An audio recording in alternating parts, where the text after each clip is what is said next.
80여 명의 교사들이 아침부터 늦은 오후까지 말씀을 배우고 또 찬양과 율동을 하며 여름 성경학교를 준비했습니다. 아침에 비가 좀 많이 와서 걱정을 좀 하긴 했지만 하나님의 은혜로 모든 강습회를 잘 마칠 수 있었습니다. 이번 강습회의 주제는 하나님을 사랑해요입니다. 오늘 말씀의 제목이죠. 이 주제는 올해 우리 교단 총회 주제에서 왔습니다. 우리 교단은 유일하게 그 총회 주제를 여름 성경학교 주제로 사용하고 있죠. 자, 그럼 올해 110회 총회 주제가 무엇이냐? 한번 자막을 보여주실까요? 자, 이게 우리 교단 올해 총회 주제입니다. 같이 한번 읽어보시겠습니다. 살아계신 하나님, 처음 사랑을 회복해 하소서. 자, 여기에 두 가지 중요한 내용이 있음을 봅니다. 살아계신 하나님, 그리고 처음 사랑이죠. 요즘 사람들은 하나님을 떠난 것처럼 보입니다.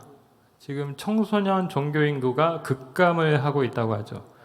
또 각 교단별 인구, 교인수 통계 조사를 제가 봤는데 최근 10년 사이에 합동, 통합, 감리, 우리 교단까지 모두 20% 이상 줄었다라는 것을 봤습니다. 특별히 우리 교단은 무려 40% 이상 이렇게 감소한 것을 봤습니다. 이 기독교 침체가 정말 가속화되고 있는데 그러나 여러분 흥미로운 점이 한 가지 있습니다. 사람들의 영적 갈망은 전혀 사라지지 않았다라는 것이죠. 교회를 떠났지만 그러나 사람들의 마음에는 여전히 영적인 것에 대한 관심, 갈급함이 다 있다라는 것이죠. 요즘 사람들이 명상과 마음 챙김, 요가 이런 것에 빠져 살아가고 있습니다. 또 수많은 그런 청소년들이 어떤 자신이 좋아하는 그 가수를 쫓아서 이제 콘서트에 참여하고 그런 팬덤 문화를 이루고 있는 것을 보게 됩니다. 이런 것들은 다 사람들이 여전히 무엇인가를 예배하며 살아가고 있다라는 것이죠. 문제는 우리 안에 영성이 사라진 것이 아니라 살아계신 하나님을 잃어버렸다. 하나님을 찾지 않고 다른 것을 찾고 있다. 여기에 문제가 있는 것입니다. 어거스틴이 그런 말을 했습니다. 주 안에서 쉬기까지 우리 마음에는 안식이 없습니다. 우리 인간은 영적인 존재입니다. 우리 인간은 피조물이기 때문에 나를 지으신 그 창조주 하나님, 살아계신 하나님께로 돌아갈 때 비로소 온전해질 수가 있습니다. 시편 42편 1절도 말씀하고 있죠. 하나님이여 사슴이 시냇물을 찾기에 갈급한 같이 내 영혼이 주를 찾기에 갈급하나이다. 주님께로 나아갈 때 주님이 주시는 그 생수를 마셔야 우리 마음에 그 갈급함이 비로소 해결되고 우리는 참으로 자유해지고 온전해진다라는 것입니다. 교회의 제일 사명은 무엇이냐? 다른 것이 아니라 이렇게 갈급해하는 많은 영혼들의 영성을 복음으로 채울 수 있어야 된다는 것입니다. 사람들이 세상의 헛된 영성, 인간의 영을 황폐하게 하는 그런 거짓된 영성에 사로잡히는 것이 아니라 살아계신 하나님을 만날 수 있도록 그들이 하나님의 임재를 깊이 경험할 수 있도록 이 예배의 환경을 제공하는 것, 이것도 중요한 교회의 사명이라는 것입니다. 여러분, 살아계신 하나님을 바라보고 믿는다는 것은 또한 무엇을 의미할까요? 단순히 내 입으로 내 신앙을 고백하는 것에 머물지 않습니다. 오히려 그것을 뛰어넘어서 이제 삶으로 하나님에 대한 사랑을 드러내는 것을 의미합니다. 하나님은 우리에게 어떤 대단한 것을 요구하시는 분이 아니십니다. 딱 한 가지를 말씀하시죠. 처음 사랑을 회복하라. 다시 사랑의 관계로 나아가라. 예전에 그 하나님을 믿을 때 가졌던 뜨거운 마음, 그 사랑의 마음을 다시 회복하는 것, 처음 사랑이 타오르게 하는 것, 이것이 하나님의 마음이다라는 것입니다. 이것을 올해 우리 교단은 주제로 정하고 강조하고 있는 것입니다. 여러분, 오늘 본문은 이번 총회 주제를 구성하는 세 본문 중에 하나입니다. 이 요한계시록 초반을 보면 소아시아에 있던 7교회를 향한 예수님의 편지가 나와 있죠. 여러분, 여기 7교회는 지상교회를 대표하는 아주 상징적인 교회라고 할 수 있겠습니다. 그리고 에베소 교회는 이 7교회 중에 가장 처음으로 소개되는 그런 교회이죠. 자, 저는 이 에베소 교회를 보면서 참 한국 교회와 비슷하다라는 생각을 많이 했습니다. 여러분, 우리 교회는 어떤 교회입니까? 참 부지런하고 열심히 있는 교회입니다. 새벽기도, 성경 공부, 제자 훈련, 이런 것들은 우리 한국민들의 그런 신앙적 열심을 보여주는 것들이죠. 우리나라가 지금 미국 다음으로 많은 선교사를 파송하고 있는데, 이것은 전적으로 하나님의 은혜이고, 그리고 두 번째로는 이 믿음의 특징과 열심이 있었기 때문이라고 할 수 있습니다. 자, 에베소 교회는 어떤 교회였느냐? 바로 이렇게 열심히 있는 교회였습니다. 여러분, 이 에베소는 소아시아의 3대 항구 도시 중에 하나였습니다. 무역이 아주 발달했고요. 로마 총독부가 위치해서 약 20만 명이 살고 있던 거대한 상업 도시였습니다. 이 안에는 아르테미스 신전을 비롯한 각종 우상의 유적지가 많이 있었습니다. 영적 전쟁이 무척 심한 곳이었죠. 그런데 이런 곳에서 에베소 교회가 세워졌고, 에베소 교인들은 이 교회와 복음을 지키기 위해서 온 힘을 기울였습니다. 오늘 2절 말씀을 보면 내가 내 행위와 수고와 인내를 안다라고 말씀했습니다. 여러분, 여기 2절에 나오는 행위와 수고와 인내가 무엇입니까? 바로 믿음의 행위, 사랑의 수고, 소망의 인내를 가리키는 표현이죠. 즉, 에베소 교회는 믿음, 소망, 사랑, 이 3박자를 고루 갖춘 아주 모범적인 교회였다라는 것입니다. 이들은 로마 황제의 박해를 받으면서도 진리 수호에 앞장섰습니다. 악한 자들을 용납하지 않고 자칭 사도라 하되 아닌 자들의 시험에서 그 거짓을 드러냈습니다. 영적 분별력을 가지고 교회가 진리를 지키는 일에 힘썼습니다. 무엇보다도 이들은 니골라당을 미워했다고 말하고 있죠. 이 니골라당이 누구냐? 이들은 그 로마 제국의 통치 질서에 순응하면서 세속적 가치와 타협하는 그런 종교 혼합주의를 상징한다고 할 수 있습니다. 한마디로 이들은 교회의 세속화를 반대하며 신앙의 순결을 지키기 위해 노력했다라는 것입니다. 참으로 귀한 일입니다. 자, 그런데 이런 주님의 많은 칭찬에도 불구하고 이들에게는 큰 문제가 있었습니다. 바로 처음 사랑을 버렸다라는 것이죠. 여러분, 우리가 처음 사랑이라고 하면 왠지 가슴을 설레게 했던 어떤 순간, 또 감정적인 열정, 이런 것들을 떠올리게 됩니다만 그런 의미가 아닙니다. 이 처음 사랑을 잃어버렸다, 이것은 두 가지 차원으로 우리가 해석할 수가 있는데, 하나는 그리스도와의 인격적 관계가 부재했다라는 것이죠. 즉, 그리스도의 구원으로 인한 그 감격과 기쁨이 실종되어서 이제 그리스도를 다만 교리적 대상으로만 바라보고 믿었다라는 것입니다. 가슴으로 믿고 기뻐하고 살아간 것이 아니라 머리로만, 이성으로, 교리로 믿는 그런 신앙이 되었다라는 것이죠. 또 하나는 이웃 사랑의 부재입니다. 여러분, 하나님 사랑은 반드시 이웃 사랑과 함께 갑니다. 내가 하나님을 사랑한다고 하면서 이웃을 미워하면 그 사랑은 거짓된 사랑이죠. 에베소 안에는 서로를 향한 이 사랑이 점점점 식어갔습니다.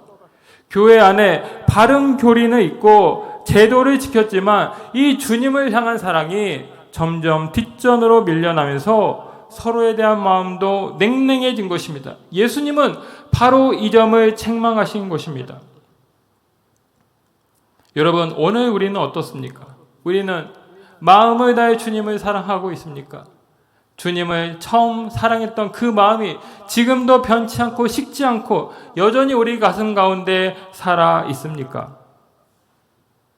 얼마 전 어떤 목사님이 하신 간증이 생각났습니다.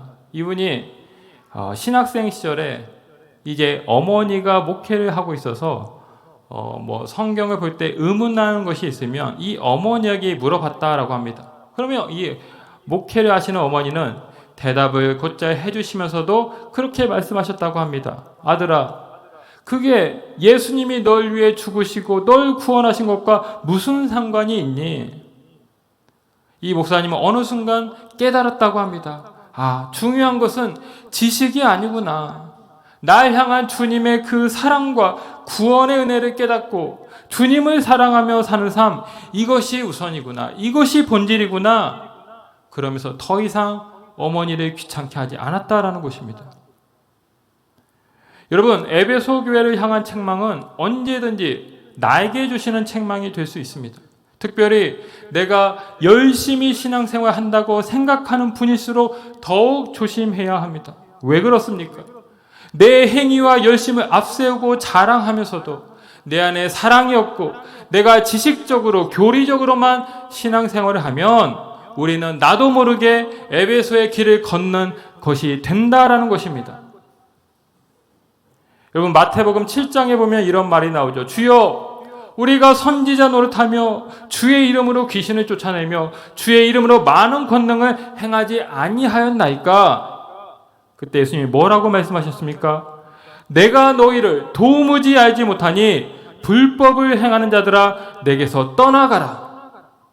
무서운 말씀을 하십니다.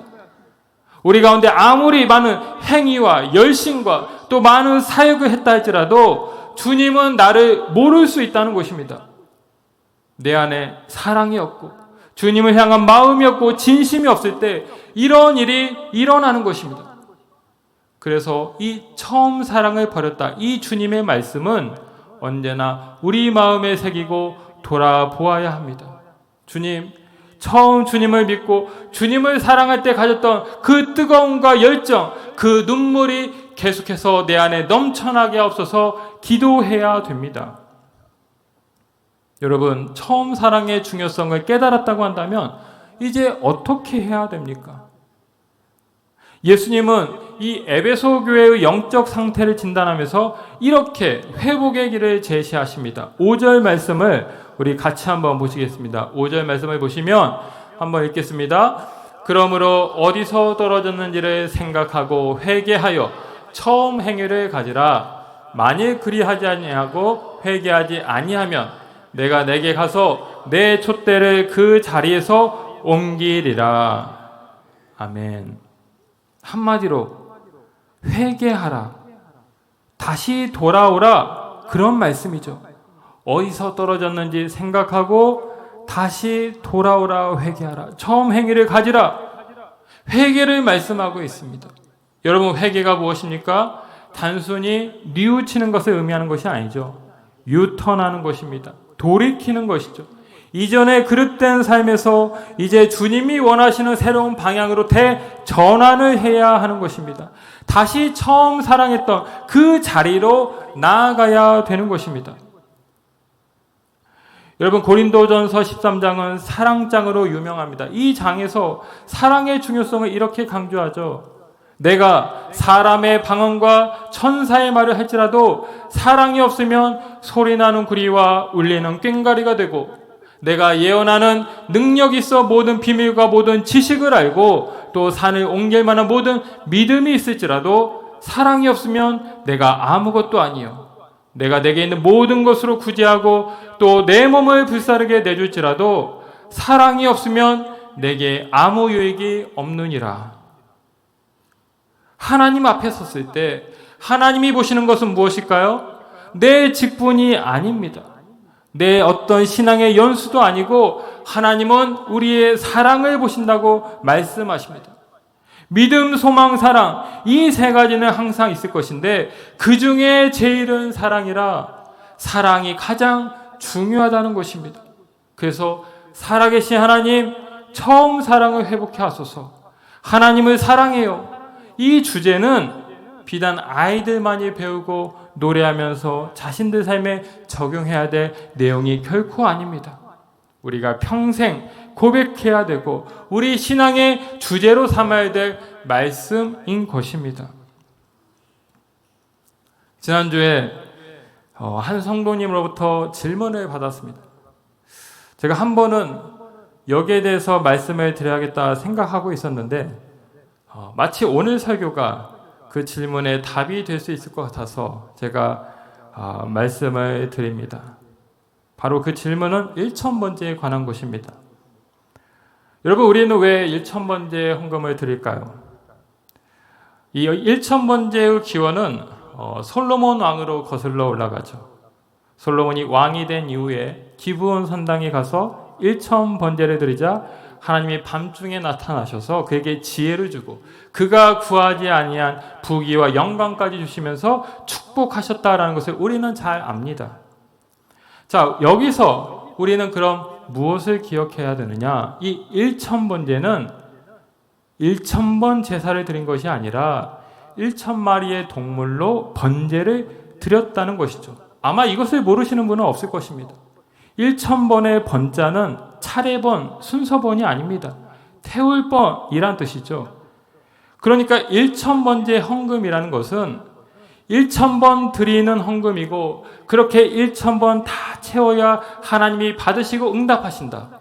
이것은 성경을 대단히 오해한 것입니다. 그렇게 드리는 헌금은 잘못된 것이죠. 자, 그럼 1,000번제가 1,000번의 제사가 아닌 것을 알매도 불구하고 왜 1,000번의 헌금을 작정하면서 헌금을 하는 것입니까? 아니, 꼭 1,000번이 아니더라도 1,000번제의 헌금을 하는 이유가 무엇일까요? 간단합니다. 바로 하나님을 향한 그 사랑의 마음 때문에 하는 것입니다. 사랑이 동기가 돼서 하는 것이죠. 여러분, 역대상 29장 3절 말씀을 보실까요? 거기 이런 말씀이 있습니다. 내가 내 하나님의 성전을 사모함으로 내가 이미 구별한 금과 은 외에도 내 소유의 금, 은으로 내 하나님의 성전을 위하여 드렸노니. 여러분, 이 말씀은 바로 다윗이 그 성전을 위해서 여러 가지 금과 은을 준비했다라는 말씀이죠. 이 솔로몬이 그 성전을 잘 건축할 수 있었던 이유는 바로 아버지 다윗이 이런 여러 가지 필요한 것들을 다 준비했기 때문인데 왜 다윗은 그렇게 했을까요? 하나님이 절대 시킨 것이 아닙니다. 또 해야 한다는 어떤 의무감으로 그가 그것을 한 것도 아닙니다. 그는 자발적으로 성전을 사모하고 하나님을 사랑하는 마음 때문에 드렸습니다. 사랑이 동기가 되어서 헌금한 것입니다. 여러분, 고린도후서 9장 7절 말씀을 보시면 또 그렇게 말하죠. 각각 그 마음에 정한 대로 할 것이요 인색함으로나 억지로 하지 말지니 하나님은 즐겨내는 자를 사랑하시니라. 여기서도 헌금의 의미가 아주 분명하게 나와 있습니다. 헌금은 자발적으로 내 마음으로 사랑해서 하나님께 드리는 그런 믿음의 고백이라는 것입니다. 그런 헌금을 하나님은 기뻐하시는 것이죠. 여러분, 물질이 무엇입니까? 이 하나님을 믿지 않는 사람들에게 가장 소중한 것이 바로 이 물질입니다. 아니, 믿는 사람들도 시험에 빠뜨릴 정도로 강력한 힘을 가진 것이 바로 물질입니다. 오죽하면 예수님은 너희가 재물과 하나님을 겸하여 섬길 수 없다, 이렇게까지 말씀을 하셨습니다.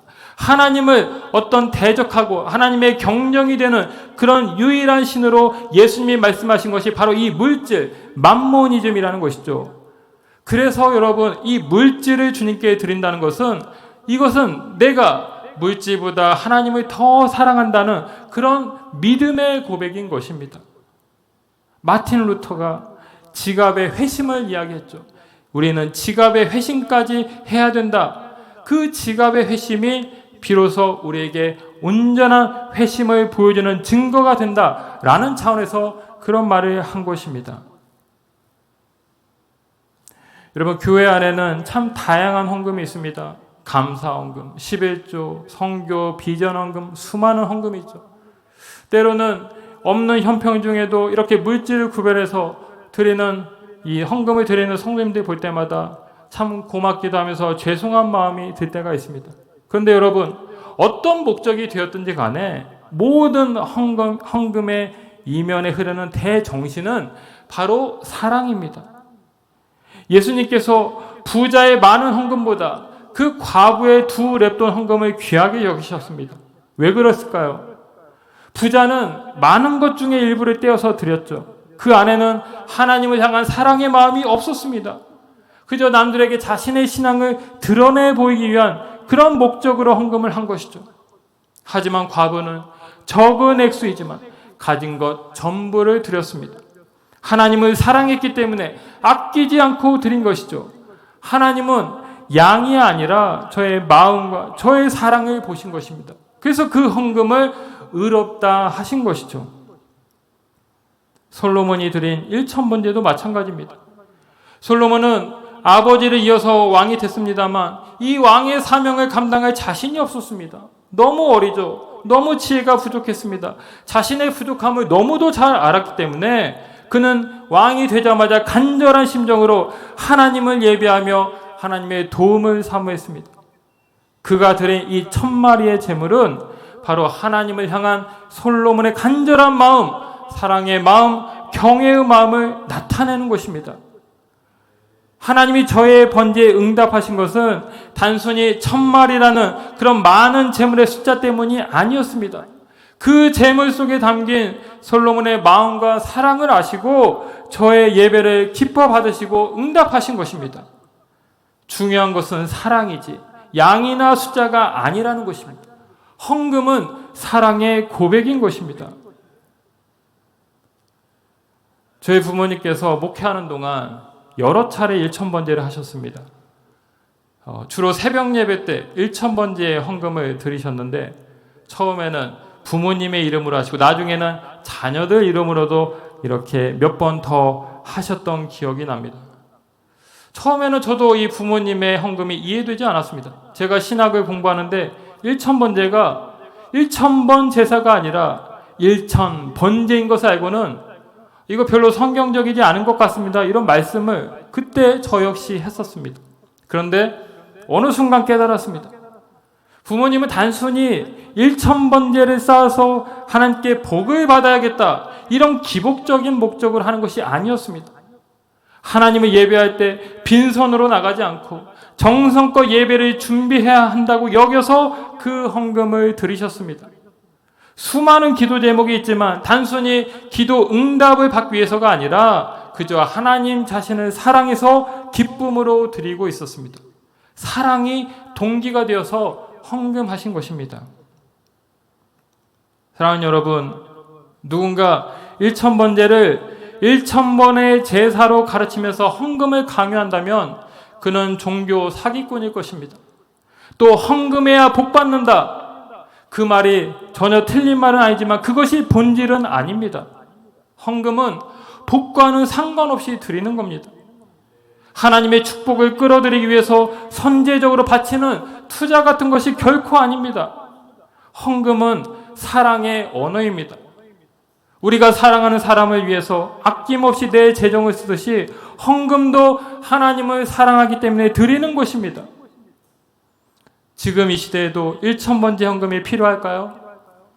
그저 하나님을 사랑하고 하나님께 정성껏 예배하고 싶어서 드리는 헌금이라고 한다면 그렇습니다.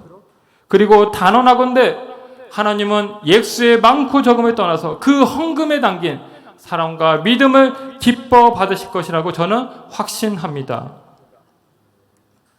여러분, 저는 성 어거스틴이 했다고 한 말을 참 좋아합니다.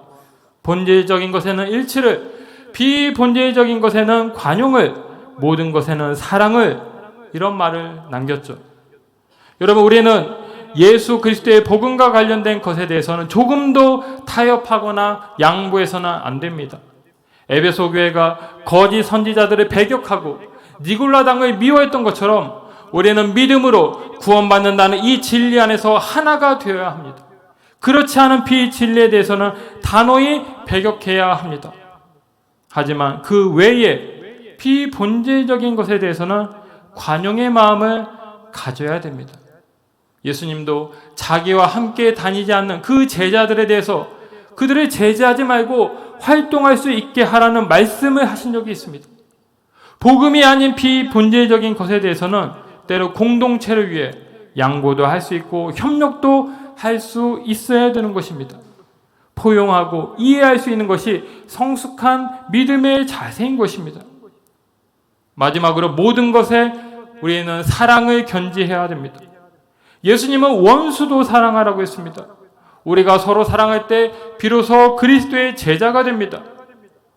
우리 마음에, 우리 바탕에 사랑의 강이 흐르면 우리는 늘 선한 열매를 낼 것입니다. 우리를 통해 생명이 자라나고 사람들은 우리를 통해 그리스도를 보게 될 것입니다. 사랑하는 성도 여러분, 이 에베소 교회가 잃어버린 것은 사랑이었고 그들이 다시 회복해야 될 것도 사랑이었습니다. 우리도 처음 주님을 만났을 때의 그 눈물과 감격, 그 사랑을 다시 회복해야 됩니다. 하나님 사랑합니다. 하나님을 사랑합니다. 이것이 우리의 평생의 고백이 될 수 있기를 주님의 이름으로 축원합니다. 기도하겠습니다. 하나님 아버지, 우리를 아낌없이 사랑하시고 하나님의 자녀 삼아주신 것 감사를 드립니다. 주여, 우리가 주님을 만나고 주의 자녀가 되고 구원받았던 그 순간 그 감격과 그 사랑을 주여 다시금 기억하게 하시고 더욱 하나님 그 처음 사랑으로 날마다 주님을 바라보며 주와 동행하는 우리가 되게 하여 주시옵소서.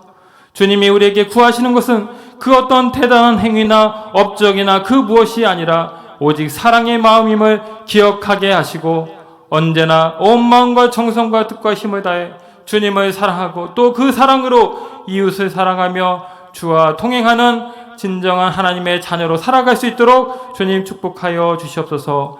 감사를 드리며 예수님의 이름으로 기도하옵나이다. 아멘.